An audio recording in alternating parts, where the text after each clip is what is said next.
Hoy vamos a ver un tema muy interesante, por cierto, acerca de la vida de nuestro Señor Jesucristo. A Él le hicieron una pregunta y Él la respondió. Vamos a ver, amarás al Señor tu Dios con todo. Esto es un examen bien profundo de esa declaración que tenemos en Marcos capítulo 12, versículos 29 y 30. Jesús le respondió: el primer mandamiento de todos es: oye Israel, el Señor nuestro Dios, el Señor uno es. Y amarás al Señor tu Dios con todo tu corazón y con toda tu alma y con toda tu mente y con todas tus fuerzas. Este es el principal mandamiento. Nuestro estudio actual es sobre, como he dicho, el más grande de todos los mandamientos. Puede que usted se pregunte, ¿cuál es el mandamiento más grande? Y por cierto, una vez un escriba se acercó a Jesús con esta misma pregunta y ya hemos leído la respuesta que dio el Señor Jesucristo. Pero vamos a completarla leyendo el versículo 31. Y el segundo es semejante: amarás a tu prójimo como a ti mismo. No hay otro mandamiento mayor que estos. Ahí lo tienen. El más grande de todos los mandamientos que Dios ha dado no es mi opinión ni la opinión de ningún otro ser humano falible, sino la indiscutible aseveración del Hijo de Dios. Y por un momento compare las demandas de este pasaje con la religión que muchos practican hoy en día. Para algunos la religión consiste primordialmente en tranquilizar la conciencia y levantar su estatus. Eso para muchos, eso es la religión. Estar con una conciencia tranquila, tener un buen estatus social. ¿Ve? En ciertos lugares la membresía de la iglesia se ha elevado a niveles nunca vistos, pero también ha pasado lo mismo con el crimen y con la delincuencia juvenil, como sucede triste y lamentablemente en nuestra nación. En esos lugares la membresía de la iglesia sube, mientras que los valores morales y éticos bajan. En demasiadas vidas, la religión y la vida se puede decir que se han divorciado. Muchas personas no quieren oír nada de religión. Muchas personas no quieren oír nada de lo que concierne a palabra de Dios. Bueno, nosotros lo comprobamos. Aquí estamos predicando desde ya varios meses. Casi podemos decir lo que resta del año. Y las personas son indiferentes a nuestras reuniones, pese a que les hemos invitado. Así son las personas. En demasiadas vidas la religión y la vida están totalmente divorciados. Algunos no le permiten como por decirlo así, a la mano derecha de los negocios conocer lo que la mano izquierda de la religión está haciendo. Y fíjense bien esta analogía, o sea, esta comparación se basa en la terminología de Mateo capítulo 6 y el versículo 3. Noten lo que dice acá. Mas cuando tú des limosna, no sepa tu izquierda lo que hace tu derecha. Esto está lejos de las enseñanzas que nos da el Señor Jesucristo aquí en Marcos capítulo 12, versos 29 y 30. Y en la respuesta que el Señor Jesús dio al escriba, encontramos el eje del cristianismo verdadero. Y ahí está diciendo amar a Dios con todo. Amar a Dios con todo. Es decir, con todo tu corazón, o sea, la sede de las emociones. Con toda tu alma, la sede de la vida. Con toda tu mente, la sede del intelecto. Y por último, con todas tus fuerzas, la sede de la energía. Entonces usted puede ver que aquí se da la respuesta total de su personalidad a la personalidad de Dios. Hay algo que tenemos que dejar bien claro. Una cosa es mi personalidad y otra cosa es la personalidad de Dios, el servicio de la totalidad de la persona. Es decir, que lo que Dios desea de uno es todo o nada. Hay que entender bien esta declaración. Lo que Dios desea de uno es todo o nada. Puede que alguien pregunte, ¿tiene derecho Dios de hacer tal demanda de nosotros? Bueno, Dios no nos pide nada de nosotros que Él no está dispuesto a darnos. Dios nos ha amado con todo. Esa es una realidad. Y yo se lo apoyo con citas de las Sagradas Escrituras. Vamos a leer al menos 3 de ellas. Vámonos al Evangelio de Juan capítulo 3 y el versículo 16. Porque de tal manera amó Dios al mundo que ha dado a su Hijo unigénito para que todo aquel que en él cree no se pierda, mas tenga vida eterna. También leamos Romanos capítulo 5 versículo 8. Mas Dios muestra su amor para con nosotros en que siendo aún pecadores, Cristo murió por nosotros. Y luego leamos la primera epístola del apóstol Juan en el capítulo 4, versículos 9 y 10. En esto se mostró el amor de Dios para con nosotros, en que Dios envió a su Hijo unigénito al mundo para que vivamos por Él.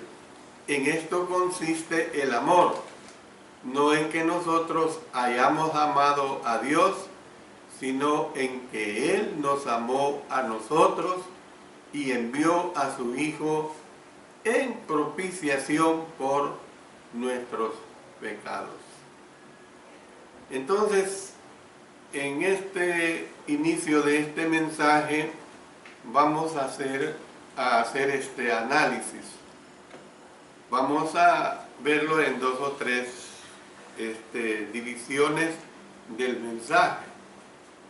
Y vamos a ver cómo es que Dios nos dice: amarás a Dios con toda tu mente, amarás a Dios con todo tu corazón, amarás a Dios con todas tus fuerzas y amarás a Dios con toda tu alma. Veamos pues lo que significa el amar a Dios con toda tu mente, para ayudar a cada uno de nosotros a amar a Dios con todo. Vamos a considerar los diferentes aspectos del más grande de los mandamientos y comencemos con la mente. Fíjense bien, vamos a comenzar con la mente. Amarás al Señor tu Dios con toda tu mente.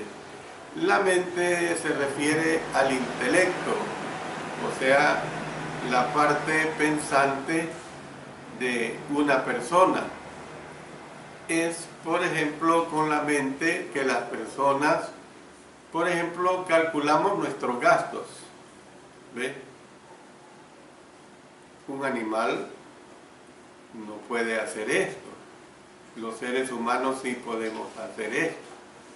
Es con la mente que las personas hacen importantes descubrimientos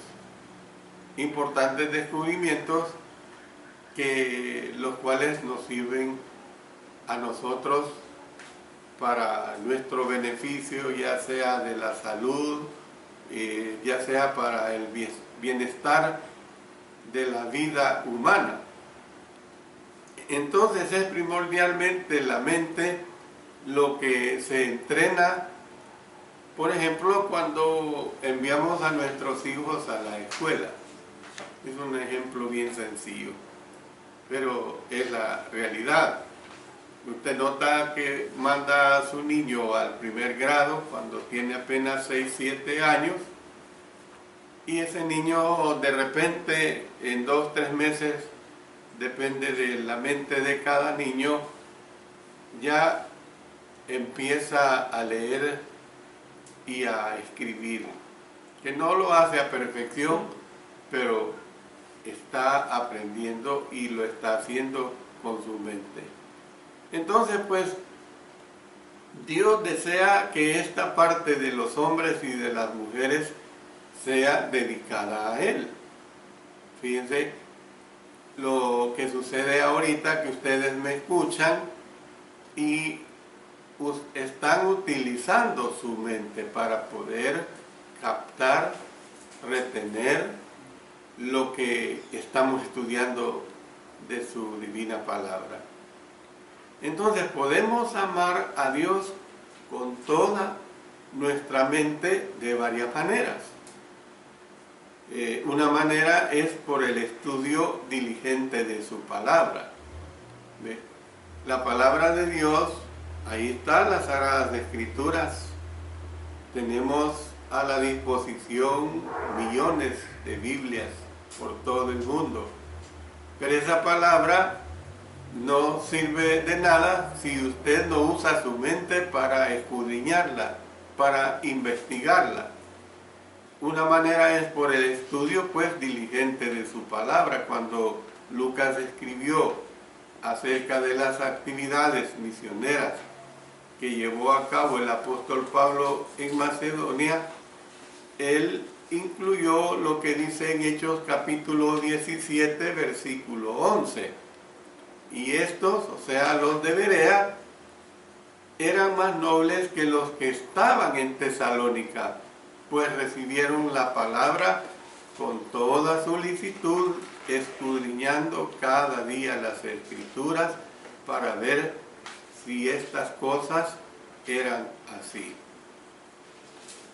Cuando el apóstol Pablo escribió a Tito acerca de los requisitos de los ancianos, él dijo en Tito capítulo 1, versículo 9, que un anciano debe ser retenedor de la palabra fiel tal como ha sido enseñada, para que también pueda exhortar con sana enseñanza y convencer a los que contradicen.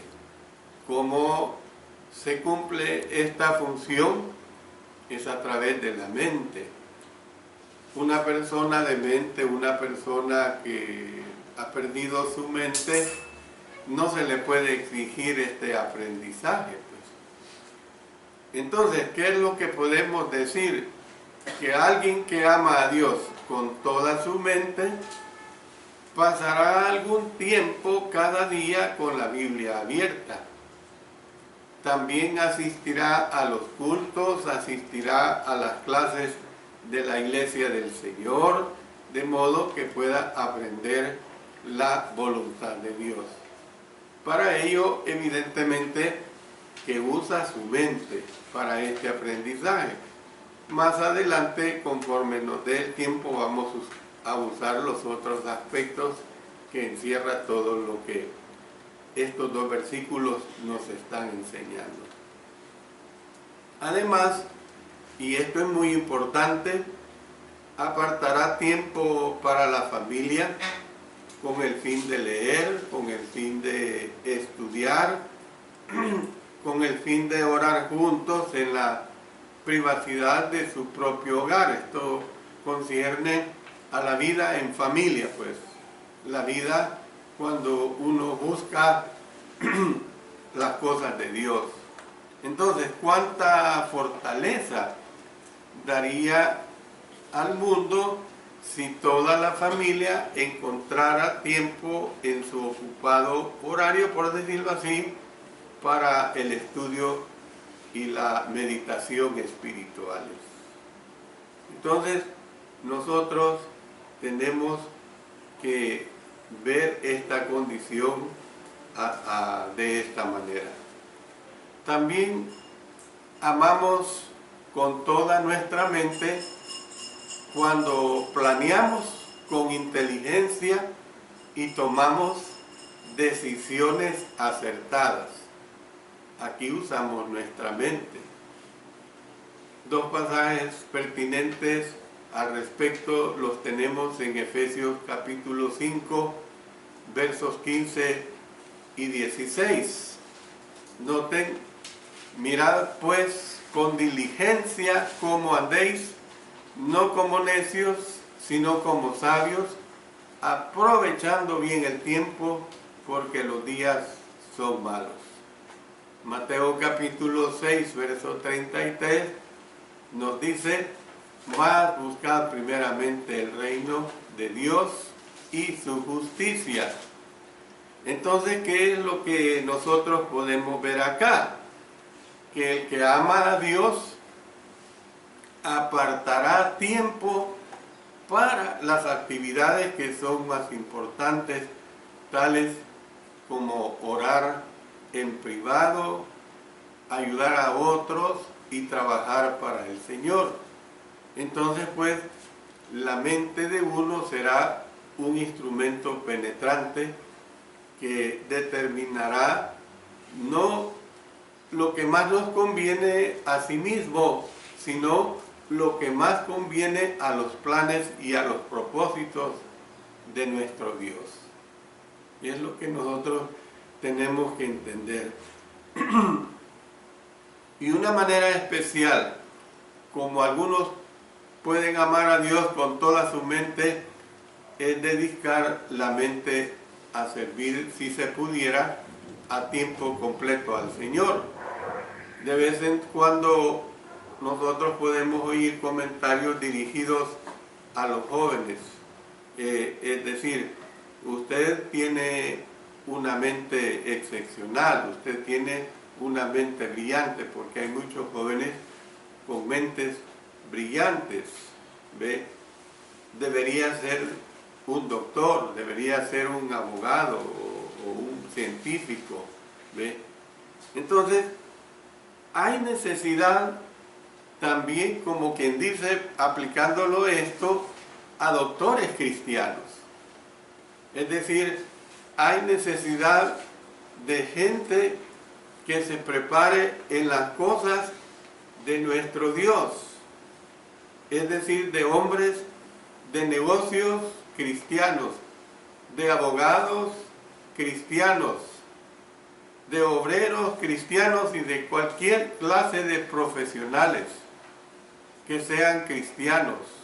No importa un profesional o un buen obrero, un buen empleado, pero también hay una urgente necesidad, pues, de que las mentes más brillantes pasen al púlpito y a las aulas para abrir las escrituras a los hombres y a las mujeres, a los jóvenes y a las jóvenes, para enseñar la palabra de nuestro Dios. Y entonces esto es algo que se logra a través de nuestra mente. No hay tarea, por decirlo así, más agotadora que la de predicar y enseñar la palabra de Dios. Quien les habla lo dice de hecho, no en una forma teórica, sino que, ¿por qué? Porque uno que se dedica y se ha dedicado una larga vida a enseñar la palabra de Dios, es un estudio permanente, es un estudio continuo, es un estudio que no tiene fin. Mientras el predicador tenga sus facultades en orden y el Señor le permita tener una mente y por supuesto un cuerpo, y más adelante trataremos esto también, que está en las funciones de desarrollar sus habilidades, él va a necesitar de este esfuerzo totalmente mental. Entonces, tenemos que entender que hay una urgente necesidad de que las gentes más brillantes se dediquen también a la enseñanza de la palabra de nuestro Señor. No hay tarea, como decía, más brillante y agotadora que es la de predicar y enseñar la palabra.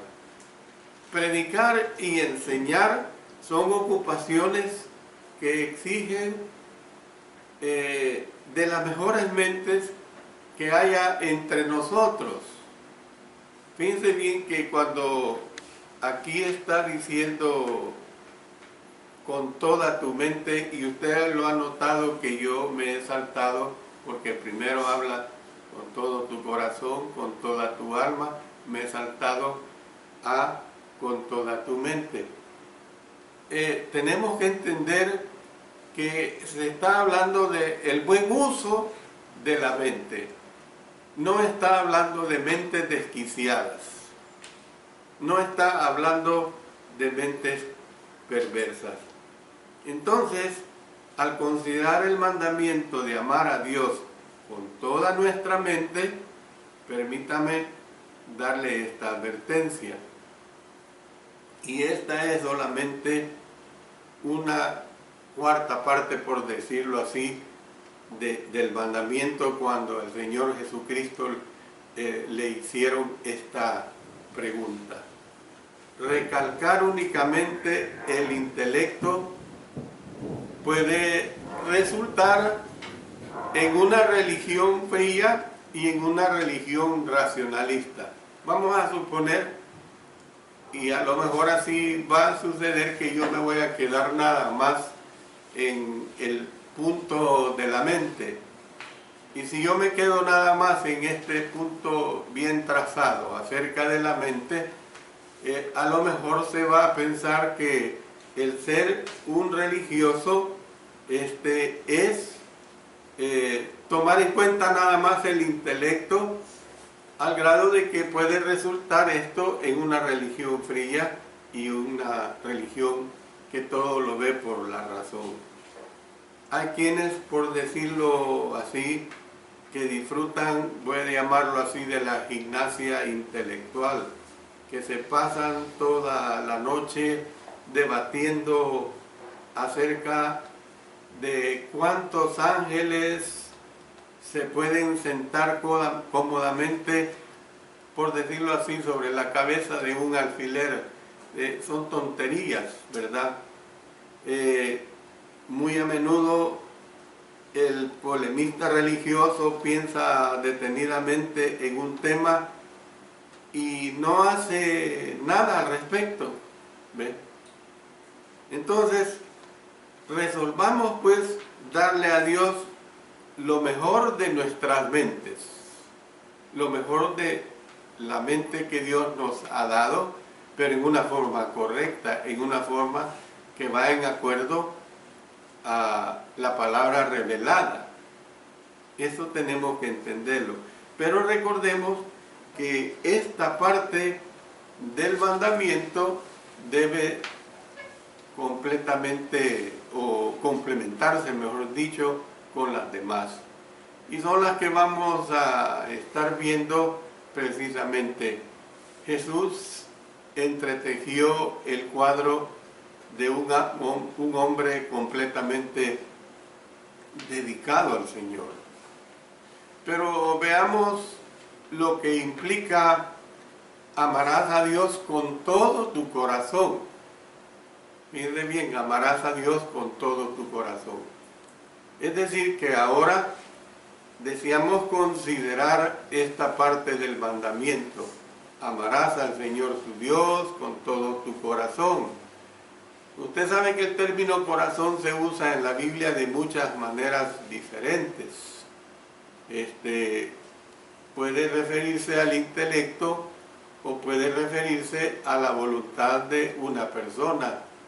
Y en este contexto se refiere a la sede de las emociones, el centro pues de los sentimientos. Entonces, a veces subestimamos la importancia de las emociones en la religión. O sea, yo no estoy hablando de ser religioso emocionalista sin control, porque la emoción va controlada con la mente. Es una realidad que tenemos que entender. Tal vez hemos reaccionado contra el emocionalismo que hoy predomina en muchas religiones, y usted y yo podemos tener razón, porque es un emocionalismo totalmente descontrolado. ¿Ve? Si bien no deseamos darle importancia indebida al lugar que ocupa las emociones, debemos entender que nadie se movería sin ellas. Vamos a poner, usted es cristiano, y lo voy a dejar en el término de que es un cristiano que usa nada más la mente. Como solo usa la mente, usted se quedaría sin reunirse como cristiano. ¿Por qué? Porque sería un racionalista.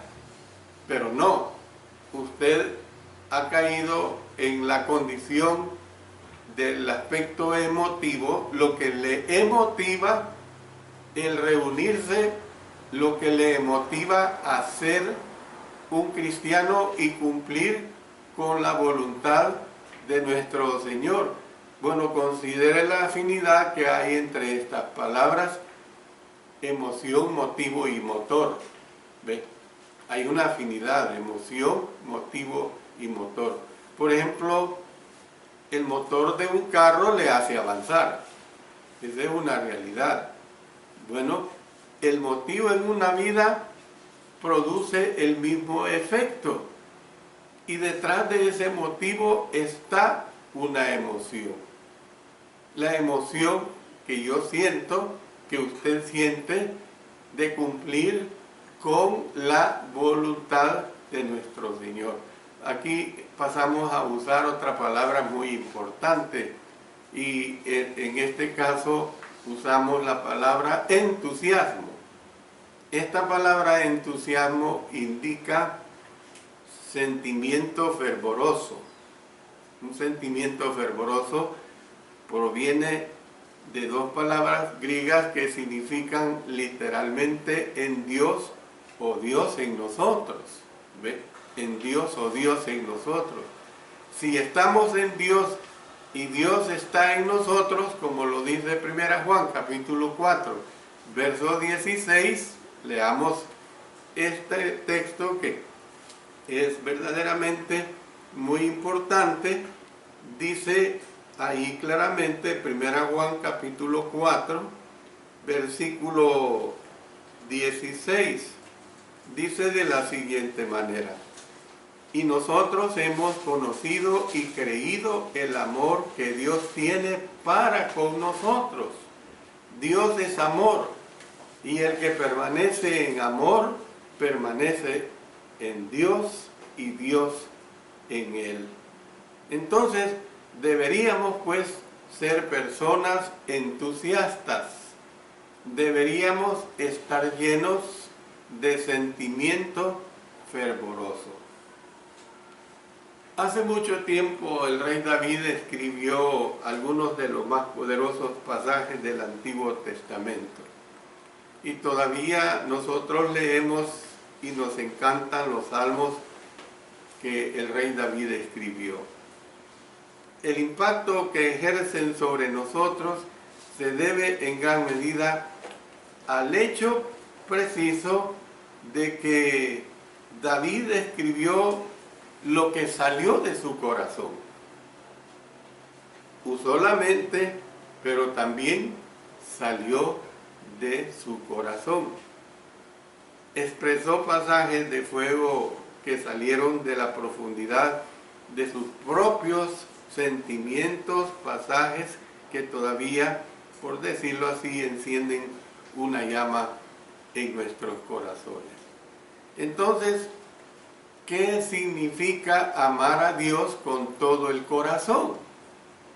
Amamos a Dios con todo el corazón cuando obedecemos a Dios, no solamente porque debemos hacerlo, sino también porque deseamos hacerlo. Fíjense, hay una cosa, si yo voy a la iglesia porque debo hacerlo, pero no porque deseo hacerlo, entonces no es una decisión total, es una decisión a medias. Voy a la iglesia porque los hermanos me van a molestar que no vaya y me van a estar llamando por teléfono. ¿Por qué no fui? Si usted lo hace por eso, no tiene sentido. Usted debe también desear hacerlo. Cuando no amamos nada en comparación con Dios y nada excepto en relación con Él, ¿ve? También cuando amamos a Dios por encima de todos los demás. Además, amamos a Dios con todo el corazón cuando estamos dispuestos a renunciar a todo. Estamos dispuestos a renunciar a todo de ser necesario para servirle mejor. Es decir, que debemos de estar dispuestos a renunciar a los seres queridos como lo estuvo Abraham. Dispuestos a renunciar a las posesiones como lo estuvo Job. Dispuestos a renunciar a los placeres como lo estuvo Moisés. Y esto es lo que hace que muchas gentes no quieren buscar a Dios, porque no están dispuestos a renunciar a todas estas cosas. Bueno, como ya se dijo, amamos a Dios con todo el corazón cuando estamos dispuestos a hacer cualquier cosa por nuestro Dios. Dispuestos, por ejemplo, a arrepentirnos como se arrepintió David cuando cometió su pecado de adulterio. Dispuestos a bautizarnos como se bautizaron los judíos el día de Pentecostés. Dispuestos pues a golpear el cuerpo como lo golpeó el apóstol Pablo. Dispuestos a servir como sirvió Dorcas. Dispuestos a dar como dio o como se dio Zaqueo. Entonces, ¿qué es lo que nosotros podemos ver aplicándolo a la iglesia? Pues la iglesia necesita más sentimiento y más servicio de corazón. Esa es la realidad. Sin embargo, una vez más, una advertencia debe darse. Hay quienes han permitido que los sentimientos y las emociones desplacen todo lo demás en la religión. Y cuando nosotros somos religiosos emocionalistas, entonces también caemos en un extremo. Los que se dejan llevar exclusivamente por los sentimientos son como la tierra superficial sobre la cual cayó la semilla. Debido a que no tenía profundidad, se nos habla claramente que las plantas brotaron y que pronto se marchitaron. Ahí lo dice Mateo capítulo 13 y el versículo 6. ¿Ve? Entonces, hoy en día muchas personas creen que mientras haya un profundo entusiasmo, mientras haya fuertes sentimientos relacionados con la alabanza a Dios, tal alabanza será aceptada para Él. Pero no necesariamente lo es. ¿Ve? Usted puede ver los programas televisivos religiosos, los programas radiales religiosos, y creen de que con ese emocionalismo Dios está satisfecho y Dios está recibiendo esa adoración. Pero el mundo denominacional suele ser fervoroso en espíritu, pero descuidado en el apego a los mandamientos de Dios. Miren lo que dice en Romanos, en el capítulo 10 y el versículo 2. Dice claramente aquí en este versículo, ¿ve? Porque yo les doy testimonio de que tienen celo de Dios, pero no conforme a ciencia. O sea, aquí cuando usted lea la palabra ciencia, tienen celo de Dios, pero no conforme a conocimiento de Dios. ¿Ve? Por eso es que encontramos una diversidad de religiosos que están totalmente equivocados. Entonces podemos ver pues que el más grande de todos los mandamientos, en el más grande de todos los mandamientos, Jesús dio a entender que debe haber una combinación de corazón y de mente. Eso es bien claro. Debe haber una combinación de corazón y de mente, de emoción y de intelecto. ¿Ve? Yo tengo mi intelecto, tengo mi mente para pensar, tengo mi mente para discernir, y eso me hace que yo use mi emoción para adorar a mi Señor. Comparamos las emociones con el motor, como decía anteriormente, de un carro, pero el intelecto podría compararse también con el volante de un carro. Es decir, que ambos son necesarios para que el carro llegue al destino deseado. Es decir, que un carro con un buen motor, pero sin volante, podría recorrer una gran distancia, pero ¿a dónde va a llegar este vehículo? ¿A dónde va a llegar? Por otro lado, un carro con volante, pero que no tiene motor, no irá a ningún lugar. ¿Qué es lo que quiero decir? Que un carro necesita lo uno y lo otro. Entonces, de la misma manera, tanto la mente como el corazón son necesarios para tener la clase de religión que nuestro Dios desea. Yo termino diciéndoles esto, que la mente aprende la voluntad del Padre y nos mantiene dentro de los límites que Él señala.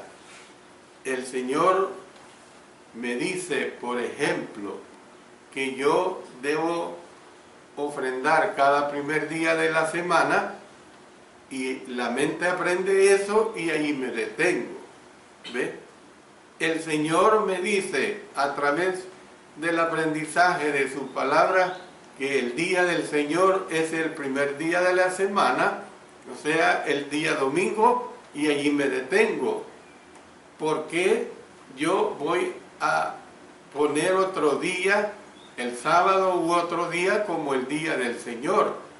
Ahora, fíjense bien que el Señor no nos inhibe de que nos reunamos cualquier otro día del Señor para estudiar su palabra, para cantar, para orar, para estar en comunión como iglesia. El Señor no nos limita en eso, pero el Señor nos dice claramente que su día es el primer día de la semana.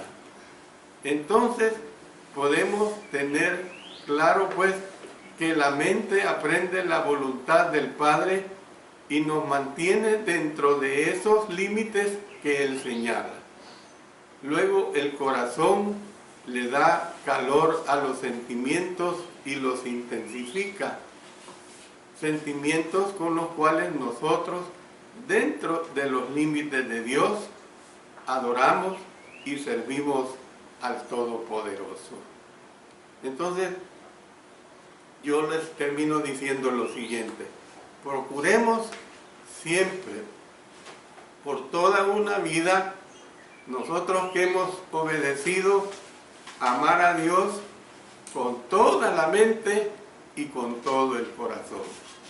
Dios permita que sigamos estudiando en las próximas clases el amarlo con todas sus fuerzas y el amarlo con toda nuestra alma. Dios bendiga su palabra.